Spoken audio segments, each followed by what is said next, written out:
でもふと気づく雨が止んで雲の隙間から光が差す空にかかる七色の橋 Hi guys, Assalamualaikum, good morning. Today is last Friday of month of February. 28. Dito tayo ngayon sa Libing. Dumalaw tayo sa Libing kasi malis ako dito papuntang Manila November 9 hanggang January 28 ako nakabalik. Ngayon lang ako nakapunta ulit. Kasi sobrang busy sa bahay. Ito siya guys, itong mga dito. Parang naging family cemetery na namin to. Yan yung kulay blue na nakikita nyo sa likod ko. Sa tita ko yung kalilibing din yan. Ito mismo sa asawa ko. Yan, kinaupuan ni Bunso. Tita ko din na yung nagmamay-ari. Dito sa likod ko, dyan yung mga grandmother at grandfather ko. Dyan sila mismo, nakalibing. Pati isang tito ko. Tapos, ayun, tatlo na yung magkasunod-sunod yun, doon banda sa may mangga. Sa mother ko, kuya ko, tsaka tita ko. Etong pink, tita ko din yan, yun. Marang kami lang dito. Dapat doon ang sasawa ko, doon sa may mangga, kasi yun ang request niya. Kaya lang hindi kasi ang isang tao. Napilitan kami dito na lang siya. Ngayon, parang wala na rin space. Gusto ko, pag ako namatay dito sa tabi niya, parang wala lang space. Ito na lang, ewan ko kasi ako dito. Yan. Sobrang liit. Alam nyo guys, since napapag-usapan ng kamatayan, ako nun, siguro mga line of 1 pa lang ako. Alam nyo guys, kahit bangkay, kinatatakutan ko. Hindi ako talaga tumingin ng patay. Siguro mga 10, ganun, 12, hanggang mag 18 ako. Sobrang takot ko sa patay. Pero, nung nagkaedad na ako ng 30, hanggang ngayon, hindi ko na talaga kinatatakutan kamatayan ko. Alam niyo bakit? Kasi naiisip ko, kung wala ka naman ginawang masama dito sa mundo, wala ka naman ginawang katarantaduhan, wala ka naman nagrabyadong tao, wala kang dapat ikatakot.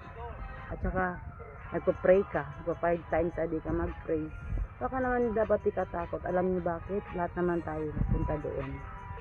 At saka siguro yung mga taong natatakot mamatay, yung mga tao na hanggang ngayon lahat ng kasama niyo dyan sa mundo hindi niya pinagsisisihan.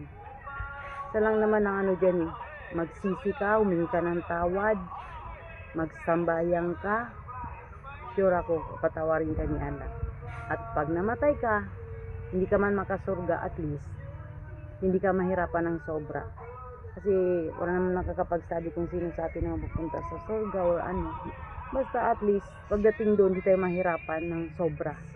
Yun lang naman kasi siguro sa milyon na tao, ewan ko kung may isa na nakakasurga or hindi natin alam. Pero at least kahit hindi tayo makasurga, at least may kumbaga panangga tayo pagdating natin doon. Kasi na yung sabi nila na buhay na walang hanggan. Itong mundo lang to lagi na sinasabi, huwag nating gawin permanente ang mundo. Kasi ang mundo daw ay temporary lang. Kaya ako yun ang pinapanindigan ko, temporary lang ako, ba't pa ako magpakasama? Kung sa tingin ng tao masama ako, sa kanila na yun. At least yun sa puso ko, alam ko kung ano ang nilalaman. Alam ko kung gaano ako ka-concern sa mga tao na nakapaligid sa akin. Alam ko kung gaano ako handa tumulong kung may maitutulong ako.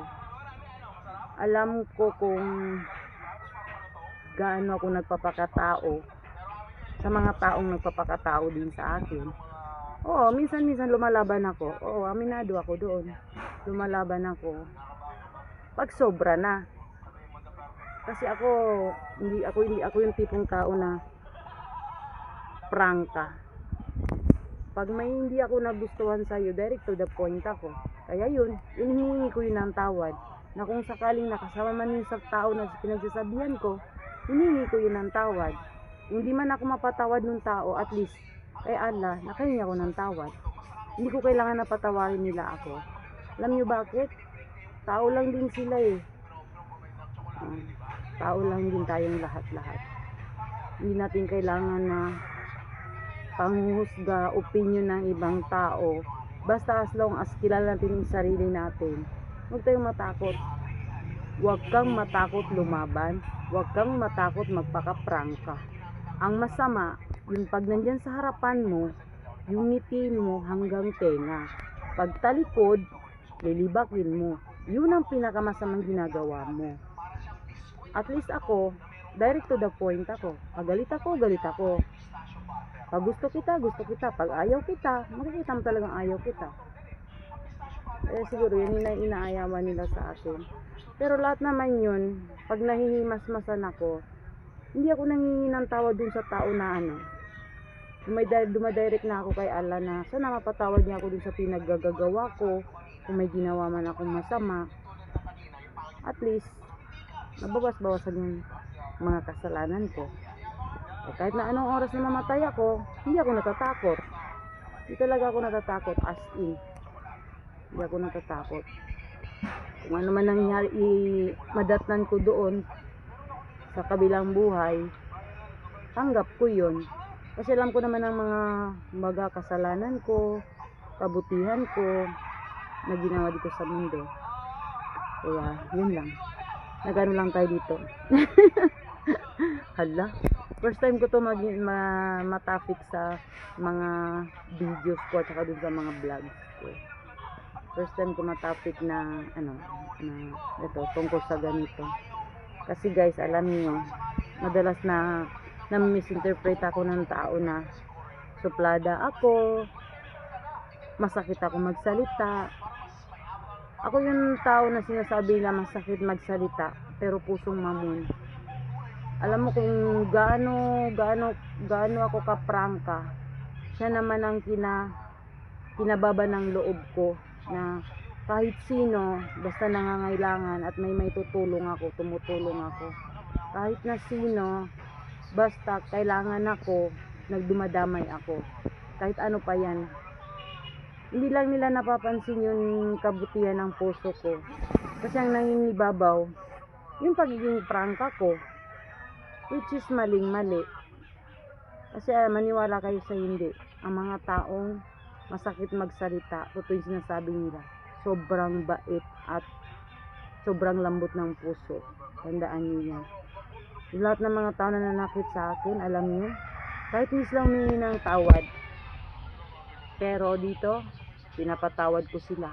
Minsan pa nga kasama sila sa mga dasal ko. Alam niyo, pinagdadasal ko na sana maliwanagan yung mga pag-iisip nila na mali yun mga interpretation nila tungkol sa akin, na iba yun lumalabas sa bibig ko, iba naman yun nasa puso ko. Kaya guys, be kind. Hindi lang ngayon buwan ng Ramadan or sa habang buhay kayo, magpakabuti kayo. Kahit hindi man yan na-appreciate ng ibang tao, walang ibang mag-appreciate sa inyo kundi si Allah. Alhamdulillah. Bye bye.